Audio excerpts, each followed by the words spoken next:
महाभारत ऐसा महाकाव्य है जो कि हिंदू धर्म का आधार है। महाभारत महाकाव्य श्री गणेश के हाथों से लिखा गया था। इसे वेद व्यास ने बोला था। महाभारत में कौरव और पांडवों के बीच राज्य प्राप्ति के लिए युद्ध हुआ था। इस युद्ध में कौरवों की तरफ से गुरु श्री द्रोणाचार्य ने भाग लिया था। द्रोणाचार्य के पुत्र अश्वत्थामा ने भी कौरवों की तरफ से युद्ध लड़ा था। अश्वत्थामा एक महान योद्धा था। आज हम आपको महाभारत के अमर योद्धा अश्वत्थामा के बारे में बताएंगे। अश्वत्थामा का जन्म और बचपन। अश्वत्थामा द्रोणाचार्य का पुत्र था। उसका जन्म महाभारत काल में यानी द्वापर युग में हुआ था। द्रोणाचार्य को संतान प्राप्ति नहीं हो रही थी तो वे भटकते भटकते हिमाचल की वादियों में पहुंच गए। वहां पर उन्होंने तेपेश्वर महादेव नामक स्वयंभू शिवलिंग की पूजा अर्चना कर एक पुत्र की प्राप्ति की। कहा जाता है कि अश्वत्थामा भगवान शिव का ही अंश था। अश्वत्थामा के सर पर एक मणि थी जो कि उससे किसी भी राक्षस, असुर, मानव, जानवर, देव के सामने निडर बनाए रखती थी। अश्वत्थामा के सर की मणि उसके जन्म से ही थी। इनकी माता का नाम कृपि था। कृपि और द्रोणाचार्य काफी संघर्षपूर्ण जीवन व्यतीत किया। अश्वत्थामा को दूध भी पीने को नहीं मिलता था। जब उनकी गरीबी चरम सीमा पर पहुंच गई, तब द्रोणाचार्य ने हस्तिनापुर जाने का निर्णय लिया।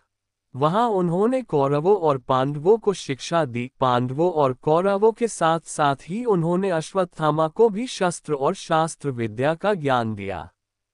अश्वत्थामा की शिक्षा।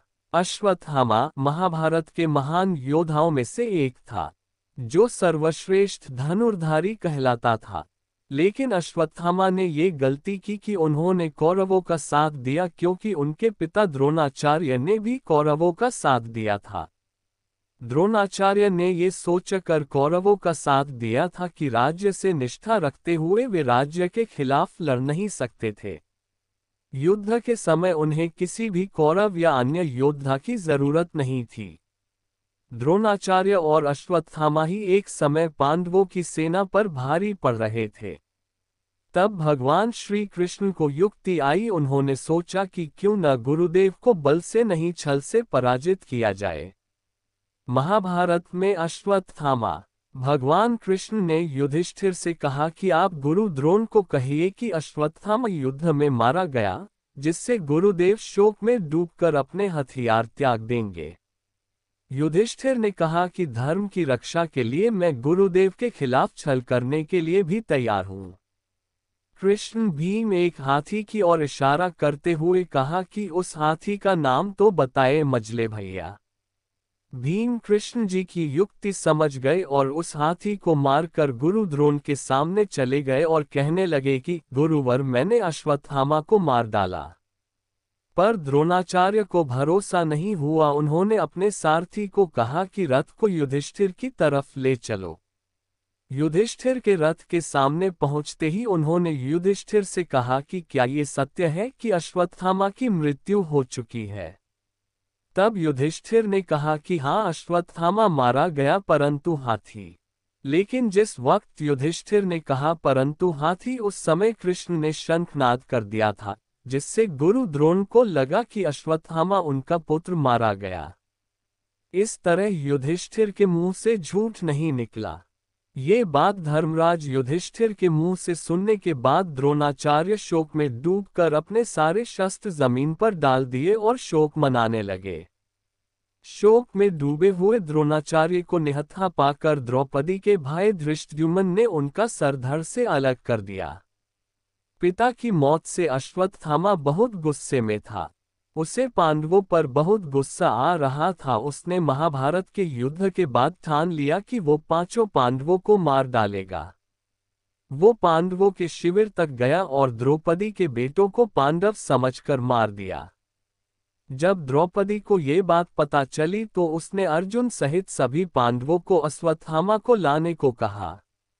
अर्जुन ने कसम खाई थी कि वो अश्वत्थामा को द्रौपदी के सामने ले जाकर उसे दंड देगा। सभी पांडव कृष्ण जी के साथ अश्वत्थामा को लेने गए।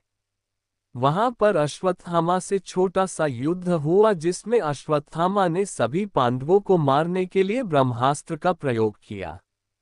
उसी समय अर्जुन ने भी ब्रह्मास्त्र चला दिया। ऋषि मुनियों के समझाने के बाद अर्जुन ने तो अपना ब्रह्मास्त्र वापस ले लिया, लेकिन अश्वत्थामा को ब्रह्मास्त्र वापस लेना नहीं आता था, तो उसने ब्रह्मास्त्र अभिमन्यु की विधवा की कोख में पल रहे बच्चे को मारने के लिए चला दिया। उससे उसकी जान चली गई। उसके बाद भगवान कृष्ण ने उसे श्राप दिया कि वो 6000 सालों तक बेसहारा बनकर घूमेगा, उसे कोई भोजन नहीं देगा और उसके सर से वो मणि ले ली। अश्वत्थामा का रहस्य। सूत्रों से पता चलता है कि अश्वत्थामा की आज भी मध्य प्रदेश के कई जंगलों में होने की और देखे जाने की खबर की पुष्टि की गई है। वह उत्तराखंड में ही देखे जा चुके हैं। अश्वत्थामा के होने का पता कुछ ऐसे चलता है कि जंगलों में अश्वत्थामा अपने सर से निकलते हुए खून और दर्द के कारण चिल्लाते हैं।